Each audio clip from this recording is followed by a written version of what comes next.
And next up, we have the panel discussion. At Challenger AI Accelerator, we believe in the power of stories, the ones that inspire, teach, and connect us.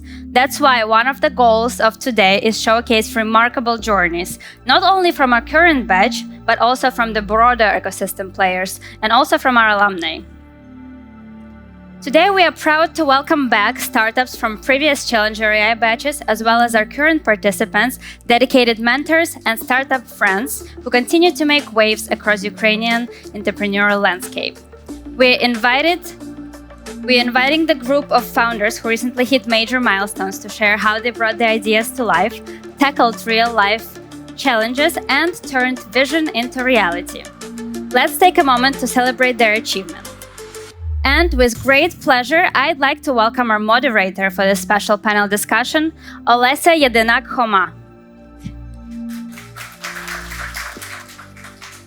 Olesya is a business mentor from this Challenger AI batch and the founder of Yedynka digital agency.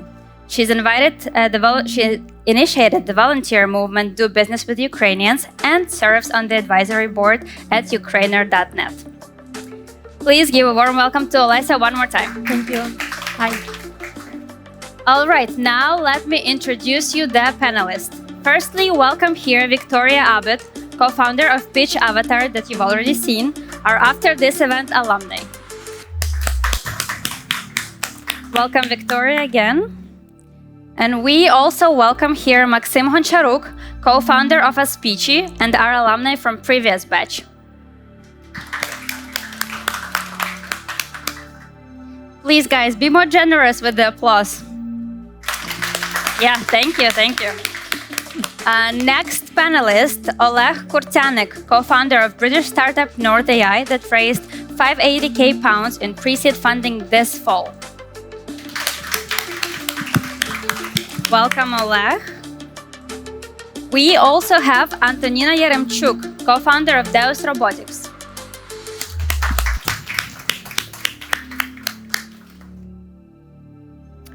Maybe we don't have Antonina with us today. So we are moving on to the next speaker, Alex Sharko, head of AI at Clearly, principal at Toloka VC, and Sivita's friend.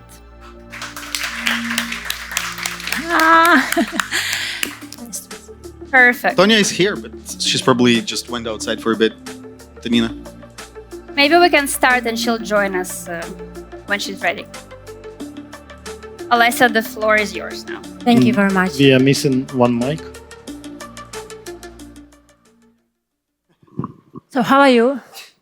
It's okay, yeah? So it's nice to have you all here.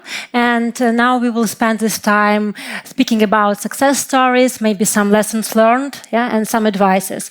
And first of all, I would like to start with you, Victoria. So today you had like wonderful pitch.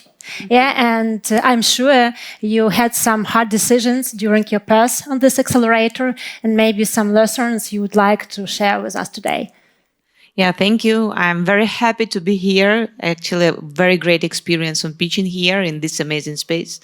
And we're really excited that we joined and made the right decision to join this accelerator because it helped us, first of all, to formulate the goals because they were more or less chaotic and not connected in between departments. So we just strictly formulated the goals and tracked them. Thanks with the help of mentors and Challenger Accelerator team, tracked them every month and made a huge progress. And the biggest progress happened in our technical team because we rearranged it greatly. We hired a CTO, we hired business analysts because we were hesitant about that. We made a big breakthrough due to our technical mentor in terms of developing RAG and making a different decision in AI that was not familiar for us before. And actually, we just changed even a team. So now the team is really powerful. And I hope that it allows us to move faster and be more focused on. it's nice to hear about your successes, but maybe there are some lessons learned behind this. Maybe it was very scary, or you didn't know what to do. What you can like to share with our audience today, like for them to know not to do, for example, yeah? Yeah. So obviously, if you guys still hesitant whether you need to learn, go to for accelerator or not, and you think that you have already great experience, from your past job or activity, so just do not hesitate. You don't know a lot, and you are not so up to date. So just go learning first of all, because you will get extra knowledge. You will get answers to your questions. This is like free and like mentorship that you don't get even for high value of money. And this is like that makes you very structured, very focused, and you will get like pretty much strict advice like on how to move forward, a lot of ideas, and even more connecting during like peer-to-peer session. We were connecting to our another alumni, and we realized that we are not alone. We have the same problems. We have the same ideas. So we just were very, very useful to each other to share ideas. Okay, maybe that contact would be useful for you. And so yeah, the first and the main advice is just, if you're still hesitant, don't hesitate. Go and do accelerator, and that will be quite useful for your business. Thank you very much. Antonina, it's great to have you here too. So we started to speak about some hard decisions, because as I know that success stories like always have behind some hard decisions, and I know that you also had some. So can you share with us, please, some maybe hard decisions, or maybe not so hard, I don't know, that helps you to become more successful for your startup? Thank you. Yeah, thank you for the question, and hi everyone. And yeah, sorry for being late. I just had a important call to take. So my name is Antonina. I'm a co-founder and COO of Deus Robotics, and we automate warehouses with intelligent robots and robotic solutions. So for us, we had lots of hard decisions to solve every day, but one of the big ones, and maybe some of you seen it in media, last year. So we changed the strategy from being hardware startup to being deep tech, and coming from hardware, where we started in 2019 developing our own robots, and we made 5 prototypes, and 2 models of those 5 prototypes went to mass production. Well, by mass, I mean we made over 40 robots here in Kyiv in our laboratory, and delivered them to our client. And then we realized that at that time we had largest client, when we still, of course, work with them, it's Novapost, and they wanted different models, and they wanted kind of us to move faster, and we wanted ourselves, of course, to move faster. However, our core team were 2 parts: software engineers and hardware engineers, and our hardware engineers we kind of build. They were the ones who everyone thought we only doing hardware. So for us was to switch a little bit, to stop developing and creating robots in our laboratory, to switch into different model when we're using robots from our partners. We now have 5 partners from Asia, and we're using their hardware, and we fully installing our software and manage those robots in our ecosystem. And for us, it was when we were thinking theoretically, would that be possible? Would those partnerships exist? Would that be interesting for robotic manufacturers, because of course they can sell directly and so on and so forth. So it was lots of theories and obstacles which we thought there would be there. However, we started digging into that, investigating, learning, trying, and was quite surprising for us that this idea and that approach which we had, we actually started talking about this and thinking about this 2 years ago or even more, but like all this pre-work, and once it became public, of course, it was lots of work done. So this was one of the harder decisions. However, it turned out to be a good idea because that was at the time when we started raising round, and last year was really hard for everyone to raise round, to close round, especially for hardware startups and so on, and to become deep tech, focusing on software that allowed us to scale faster, to increase. At the moment, we have 17, soon will be 18 models of robots in our portfolio, and now we're offering to end client a much better solution than it was 2 years ago. And if we were continuing the same as we were doing a few years ago, now there would be maybe 3 models of robots. And the best part out of this, as I was saying, that hardware engineers, which are great in our team, we didn't lose a single person.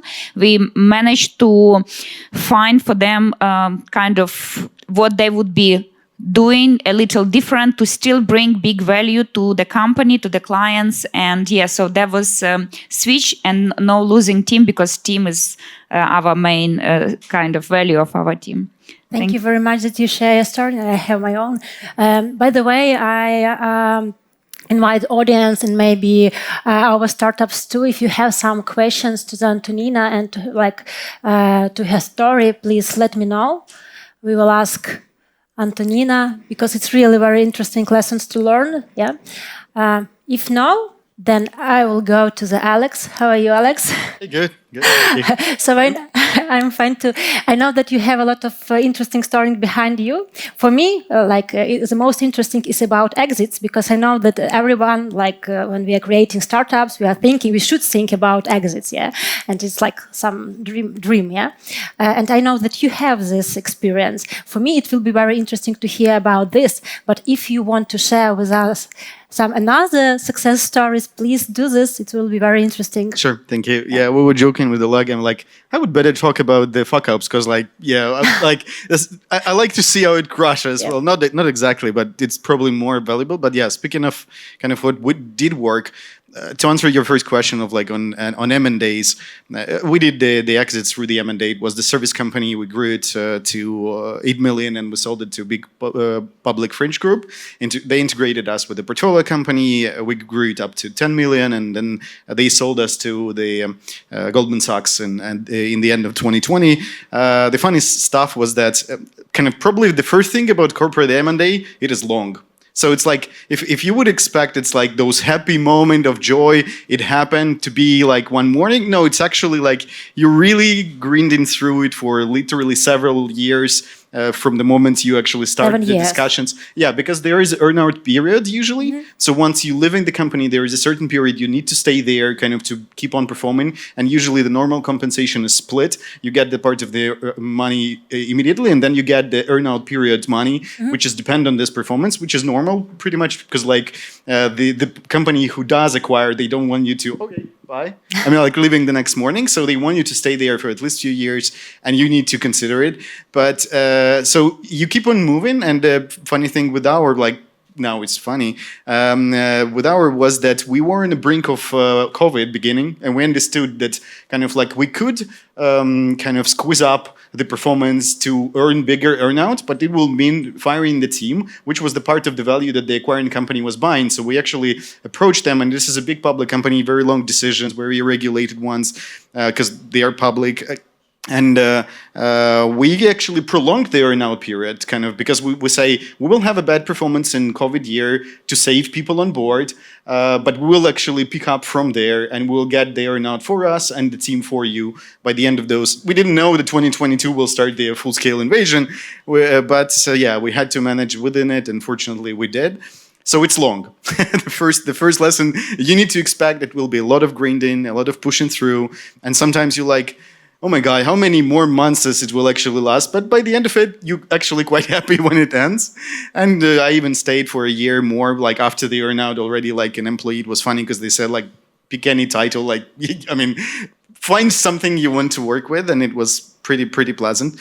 And for startups, it's probably kind of speaking of the hard decisions, for example, it's always hard to do the pivots. Like conceptually, on average, statistically, startup should go through from 3 to 6 pivots along the way. Some of them happen very early, and it is okay. But the longer you spend with your existing solution, the harder it's actually for you to move to sundown some products, sometimes to sundown the company completely, kind of rescale and start going from scratch. Like we saw as on investor side, we see in the companies that's actually squeezed up to a few people and then picked up again with a completely new product, maybe on the same market, but it's a hard decision. I mean, and there is a saying that you shouldn't love the solution, you should love the problem, you should love actually solving this problem, but it is easier to say than actually do. So because when you spend literally years on building something up, it's kind of working, but on a plateau. Those decisions like this plateau is not enough. It's a very hard one.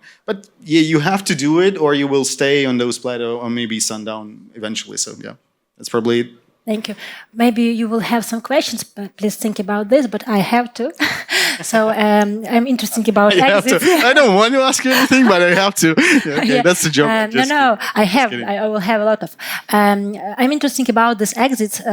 Maybe when you should have your build your strategy, develop your strategy for exit, because when you have 5, 6 pivots, so maybe there are different different investors or companies that can buy you. When you need to start to think about this. Oh, I love this. I mean, that's a great question, because usually startup is not actually talking about an exit up until the first moment when somebody of investor asks, like, what's your exit strategy? Like, oh, I should add the slide to the pitch. And so they start doing something with it, and then they kind of like stamp something. Yeah, we'll get there. And then they spend some more time, many months, sometimes years, not actually considering. My advice that I'm usually going when I'm mentoring young startups and etc.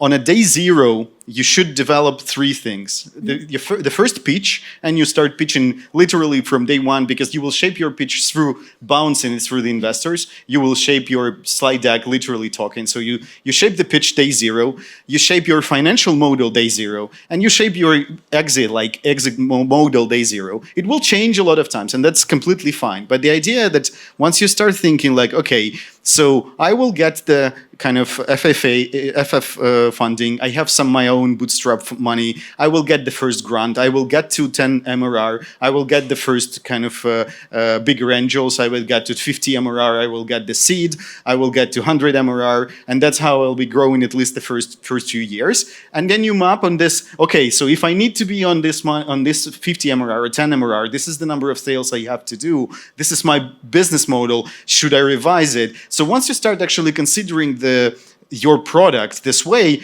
you move from the very, very deep problem that we have in post-Soviet area that everybody talks about the product. Mm-hmm. Like you talk about the solution, like somebody come into a pitch, 80% of the time they talk about the products, and then maybe like few minutes at the end, okay, there is the business, some business there.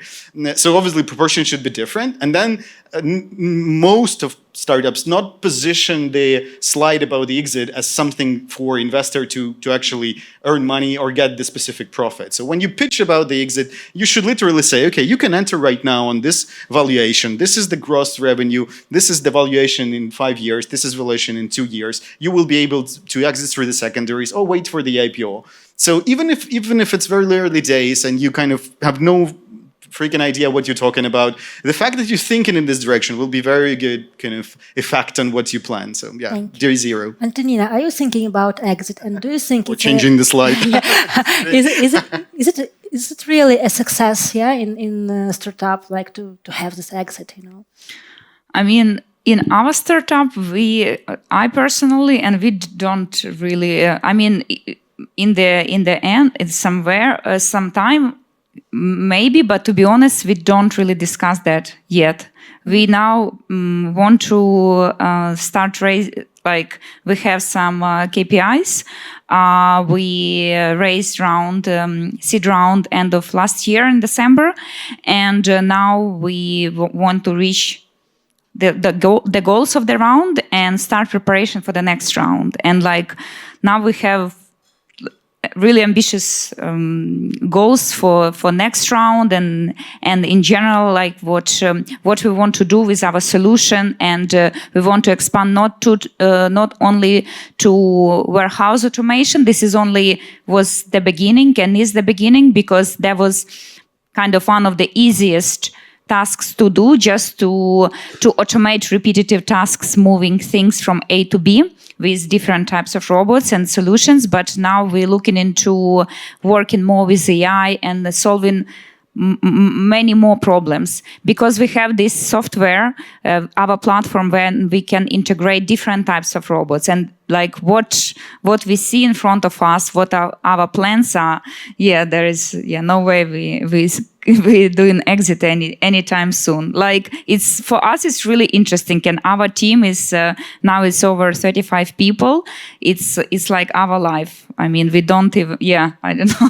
So I don't know, maybe probably when we start preparing for probably for the round, you should definitely market probably probably like this is more from my personal, like, of course we're thinking about that, but for now, definitely few more rounds. We're gonna like to increase our client base, revenue, our product offering, and everything, and only after. For now, definitely not, because this is just very, very beginning. I get the strategy. Thank you very much.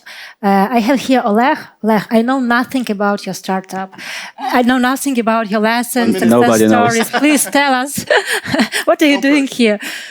What I'm doing, I was invited here. So first, I kindly rejected join the panel, but the Challenger AI team, they don't take no as an answer. So I'm here. Actually, I guess I don't work with the audience and the environment and the people, so I don't share about my startup a lot. Soon I will be share more. It's like a plan. But what we are doing, we are North AI team. We are working a lot with we combining neuroscience, computer vision, and AI in one thing. So it's three times harder than usual stuff, So recently we got funding. So it's £1 million in dollars, like 1,300,000. So sorry, I won't tell you. Maybe some private conversation. So you can have ask some questions if what you want to know. You said about funding, and as I have read about your little bit about your story, it was like you just take it without product or something like that. So how you did this? Not exactly. Not exactly. Yeah. So 1.5 years ago, my previous startup got acquired for the largest media company in Latin America, bought us out, M&A. So, and when we started a new startup with the same team, for us it was way easier to get some funding, because the people and investors already knew us. So the first angel investors, it was our investor for the previous company. So we didn't even have a page deck or so. They just came here if you start something, just let us know. And they kind of were chasing us okay, I know you're doing something, we are in, and so on. So the first few angel investors was is out some product or so, but the next follow-up, if we joined, we have already a strategy, team, and we are growing in this. Can you share maybe some lessons or points? I don't know what our startups should do, to get funding. Yeah, get used to stress, I guess, because it was a question about hard decisions. Now for me, I don't have any hard decisions. For me, each decision is super easy, to make. Even the super hard decision that for anyone is I don't know, super stressful. For me, it's super easy to take. But when I was doing my first startup, it was super difficult to do the decisions, And I agree with Alex here about pivot. And but then when you realize that the startup is basically just how many experiments you can make and validate and find your product market fit, and this is part of life, like this experiments, and the more you do these experiments, that there are this more chances that you succeed. You just realize that it's not a hard decision; it's basically the way it is, and to succeed. So for me, it's like more easier to pivot, to experiment, to change something, to validate, and so on. The other hard decision for me, it was like also as I mentioned from previous like startup, it was always related to people. So for me, I'm like super, I don't know, kind person. So it's hard for me, like it was to fire people, you know. It was like my hands were shaking. I need to tell that sorry, we need to like stop working with you and so on. So it used to be super difficult for me to do. But right now also, like after doing this multiple times, so for me it's way easier because it's always like some like data driven right now, and you always can like if you have some like people working for you and they're not doing it like this well enough, you are telling them. If they continue doing this, you're just firing them. So super easy, and it was like in my head it was super complicated, but in reality it's super easy to do. So and now for me like these hard decisions became like a part of life or my work. Thank you very much, Maksym. I haven't spoken with you. I didn't hear. I know that you graduate from this Challenger AI Accelerator a year or something like that. Yeah. Yes. Go. And I know that you started your startup like at the beginning of the war. So you're operating your startup during these hard times. So I think that you know everything about hard decisions, lessons learned, and success stories. But I would like to start from the question: what next for those guys that today pitched? Like after the accelerator, what is next to be successful? Maybe, yeah. Hello, I'm Max. I'm co-founder and CTO in Aspichi. And yeah, probably the most easy answer, just do your job every day. And yeah, you will be successful. And I totally agree. You just need to be prepared for this constant stress. The hard decisions or easy decisions, this is your normal day. Be focused on your product. Don't be afraid to change something if you see the perfect market fit. That's probably the most common and something that you need to focus on. Definitely, the statistics of all the startups that you need to survive first 2 years, and definitely you need to take care about the fundraising and your finances. Most of the startups just dying just because the lack of the money.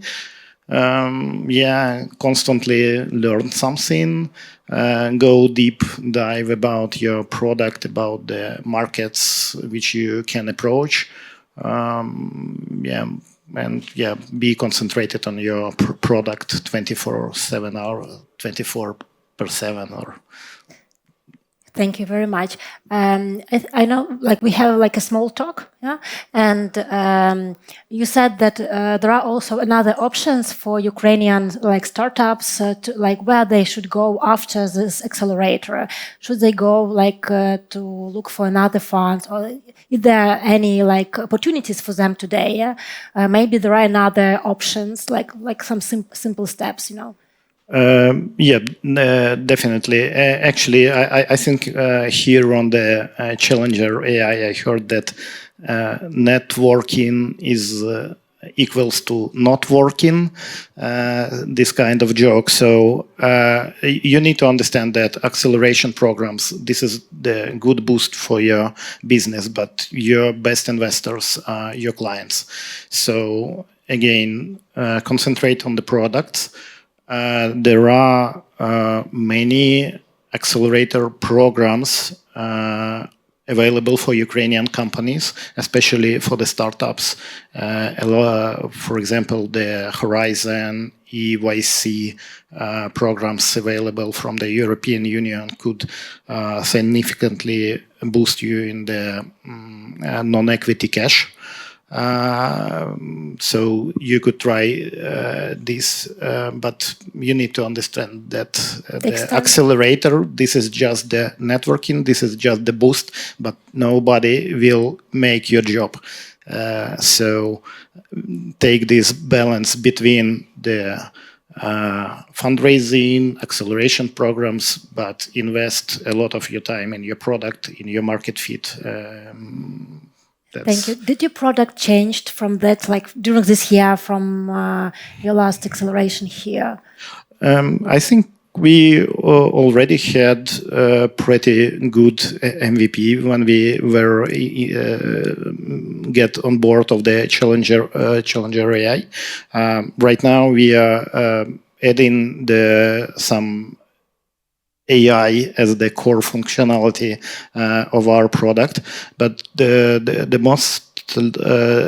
most changes that we had for this year, we started the sales in the United States, pretty another market to Ukraine, and pretty undeveloped in mental health area where we are working on.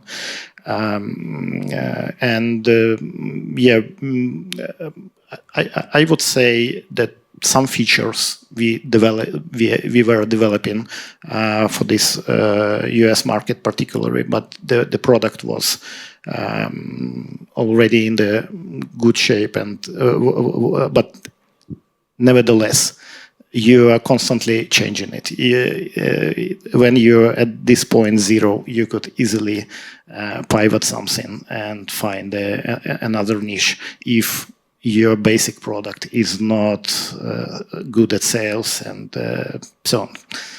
What is like the main problems now you are focusing on, like the main challengers, because you're entering new market, so it's a product, it's a sales, it's understanding the context. We are focusing on the United States market right now. We see a lot of opportunities. We are scaling sales there, and this is actually the revenue income from the mental health market, probably the biggest in the world right now, but also I know some Asia countries struggling a lot. And in Ukraine, we are providing our product or our services mostly for free. So this is the charitable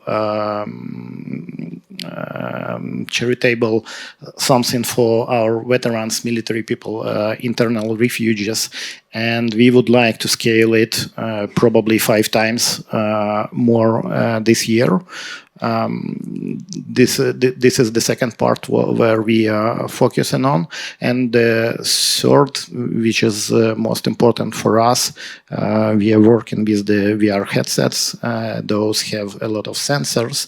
So as I said, we are developing the AI part of our product, which will be the core, and it will be detecting your emotional state near real time, and this is something what we are looking for the couple of next years to create the software as a medical device product, which will have sales in US, in Europe. Thank you for sharing this story with us. So Victoria, we started from you. You will be a graduate of this accelerator today. You have heard a lot of about experience of another startups, founders. What will be your next steps?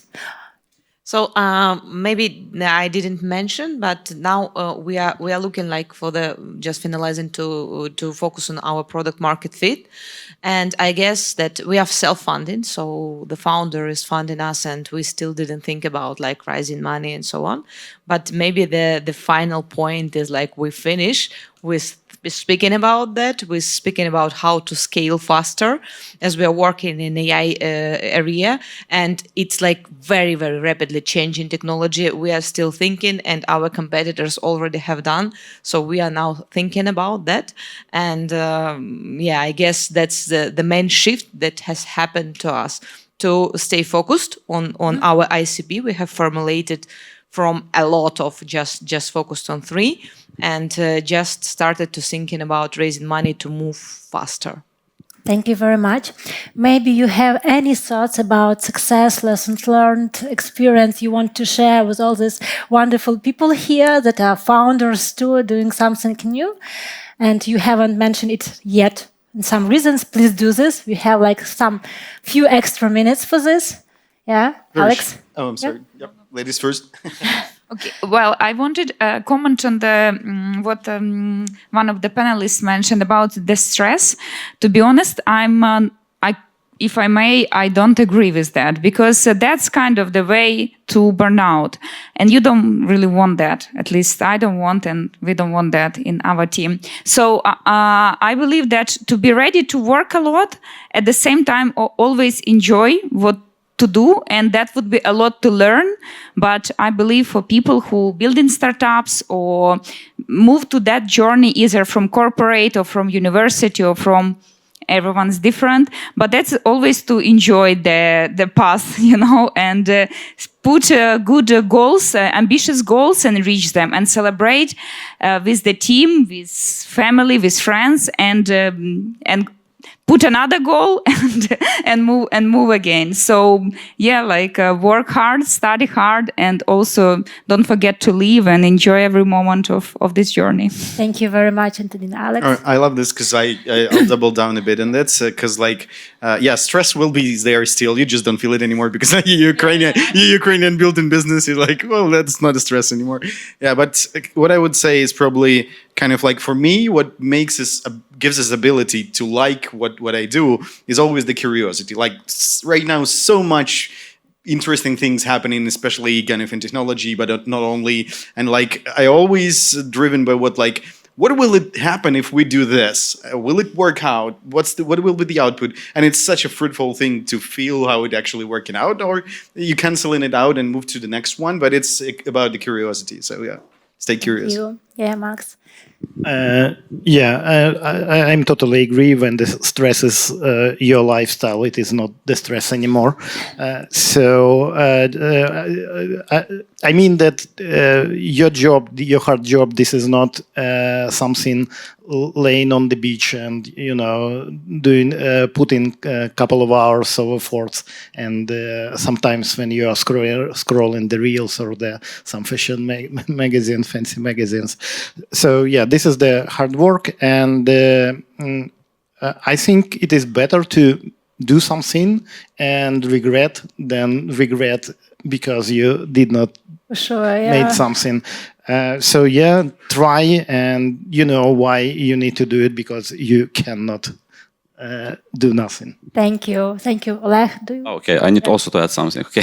If you want, so it's just like we have super. Yep, I actually agree with all the speakers. So you will have a lot of stress, but enjoy it the whole way, the whole journey, and yeah, I don't know, what to add, stress, but you know what you're doing. Statistically, a successful startup is a miracle, because the small percentage of the startup that succeed is really a miracle. And I think the people who are doing this, they should be a bit crazy, crazy enough to believe that one startup out of 1,000 and they will be there, So, and I guess this courage and craziness, in a good way, to try to do something and achieve is always super important in this part. Also, I always people ask me how to for example raise some fund money for the startups, and I always say that make people believe you. So because in the end, it's not about even the pitch deck; it's about people believe you or not. So or this kind of group of strange people, can they succeed or not? And then all this pitch deck is basically to show that you are saying that you understand, but in the end it's always about I believe or not. So and if they're I don't know, it's super rare that startups succeed.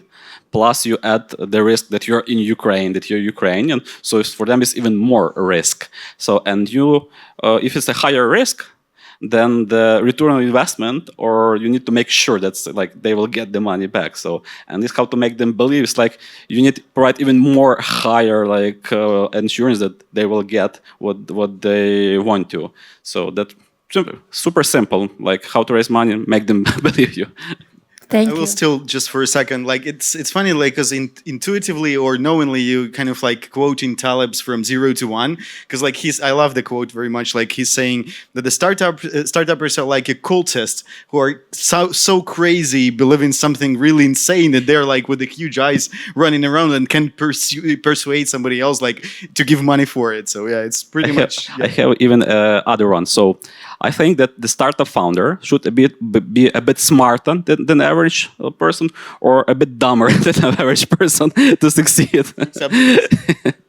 Victoria, would you like to and add can I add something just of regarding as well as the stress? While hiring people to startup, this is my actually second startup where I'm working in.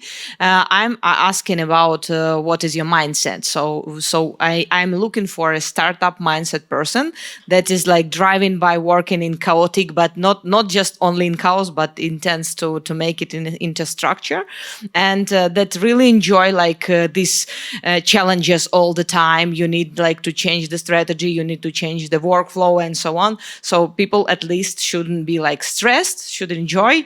And normally while finishing like meeting, our weekly marketing team meeting, I'm say, oh, let's go to save the world with a good marketing. And the people say, yeah, let's do this. So that's the mindset that should be driven by the startups.